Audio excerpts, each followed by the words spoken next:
Sonnet 30, I think, is, especially reading up on it, the most contemplative one. Shakespeare's looking back on his life, again bemoaning the fact that he was in love with this beautiful youth. I think he's obsessed. I think he is.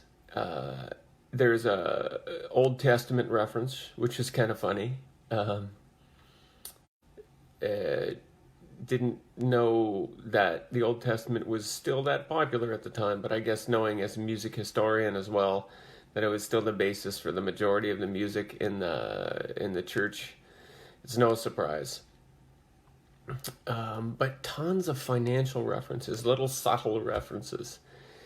This is wonderful, but it does not trip off the tongue. I'm going to take my time with it. So, Shakespeare Sonnet 30. We've reached 30. Thank you for your patience, and for anybody who watches these, you're a brave soul. Oh, punctuation again, really quick. Of the 3 or 4 that I looked at, the punctuation's all the same, including the use of a colon, 2 colons, forgive me, and the period that shows up in the middle and, of course, at the end.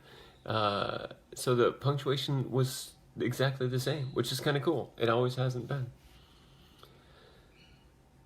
When to the sessions of sweet silent thought up remembrance of things past, I sigh the lack of many a thing I sought, and with old woes new wail my dear time's waste.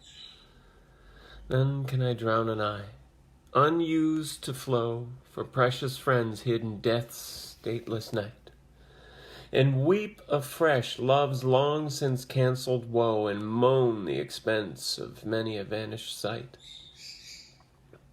Then can I grieve at grievances forgone, and heavily from woe to woe tell o'er the sad account of fore-bemoaned moan, which I knew pay as if not paid before.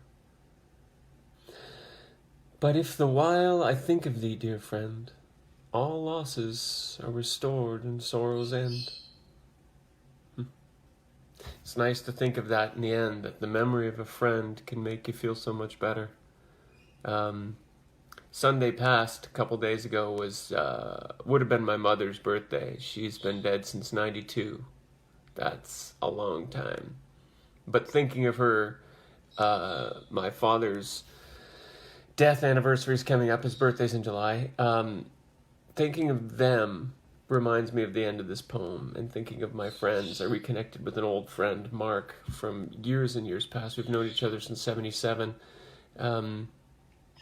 When you think back on the people that have impacted your life, it provides levity to your soul. And I'm not a religious person, but I do believe that we can make strong connections with people that carry us through our lives. So find those people these days. Connect with the people you care about and that make your heart light. Take care, everyone.